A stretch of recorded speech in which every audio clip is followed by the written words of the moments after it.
Hello everyone, আসসালামু আলাইকুম। Welcome back to another blog. আপনারা সবাই কেমন আছেন? আশা করি সবাই ভালো আছেন। তো আজকে সকালটা আমি শুরু করেছি আম খাওয়া দিয়ে।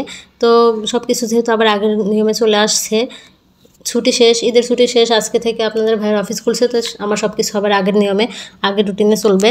তো ঘুম থেকে উঠে আপনাদের ভাই ডিউটিতে তো সকালে চলে গেছে, তারপরে আমি কিছু সময় ঘুমাইছি। ঘুমে থেকে উঠে তারপরে হাত মুখ ধুয়ে, মানে ঘরের যে সকল কাজ ছিল সব কিছু করে হাত মুখ ধুয়ে একটা আম কেটে নিচ্ছি। আমটা খেয়ে নিচ্ছি।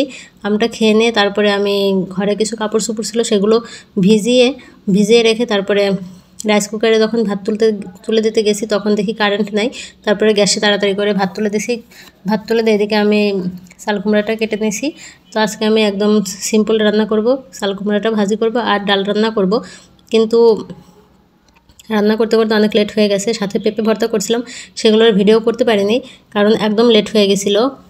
কারণ আজকে অনেক কাজ করছি ঘরের, একদম ঈদের মধ্যে যে কাপড় চোপড়গুলো ধোয়া হয়নি, মানে ব্যবহার করা হয়েছে, সেগুলো সব কিছু ভিজেইছি। তারপরে সেগুলো ধুয়েছি, বিছানার চাদর সব কিছু একদম তুলে সব কিছু ধুয়ে নিছি। এর মাঝে তাড়াতাড়ি করে রান্না করেছি, যেহেতু আপনাদের ভাইয়া দুপুরে লাঞ্চ করতে আসবে 1টার সময়, তাই তাড়াতাড়ি করে রান্না করছি। তাই লাস্টে পেঁপে সিদ্ধ হতে হতে আপনাদের ভাইয়া চলে আসে, তাড়াতাড়ি করে ওকে পেঁপে ভর্তা করে দেই। আর ডাল, চাল কুমড়া ভাজি আর গতকালকের যে মাছ রান্না করছিলাম তেলাপিয়া, সেটাও ছিল। এগুলো দিয়ে দুপুরে খাবারটা হয়ে যায়। সব কিছুই মানে রাতের জন্য একেবারে রান্না করে, রাতে শুধু ভাত রান্না করলে হয়ে যাবে, সবই আছে। তো আমি চাল কুমড়াটা ভাজি করে নিছি। এখন আমি ডালটা তেলে দিব, একদম আমি কাঁচা তেলে দিব, কারণ এত সময় নেই যে ডালটা আগে সিদ্ধ করে নিয়ে তারপরে পরে বাগার দিব, এতটা সময় নাই। কারণ এরপরে আবার পেঁপে ভর্তা করতে হবে, পেঁপে সিদ্ধ করতে হবে। কারেন্ট ছিল না, কারেন্ট থাকলে আমি রাইস কুকারে পেঁপে সিদ্ধটা দিয়ে দিতে পারতাম। আর মাঝখানে যে গ্যাসে ভাত তুলে দিতে হয়েছে, এই জন্য আমার রান্না আজকে লেট হয়ে গেছে, কারণ কারেন্ট না থাকার কারণে।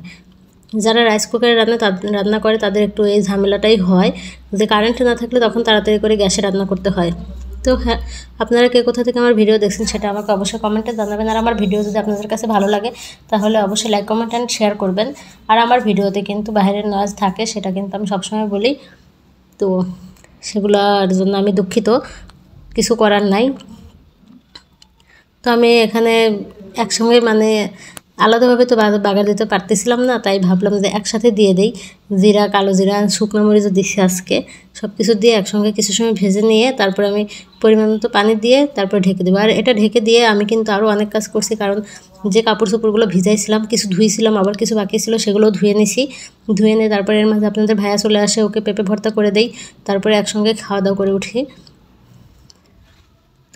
তো আমার ডাল রান্না শেষ, পরে আর ভিডিও করতে পারিনি। সবাই ভালো থাকবেন, সুস্থ থাকবেন, আর পরবর্তী ভিডিও আসা পর্যন্ত আমার পেজের সাথেই থাকবেন। আল্লাহ হাফেজ।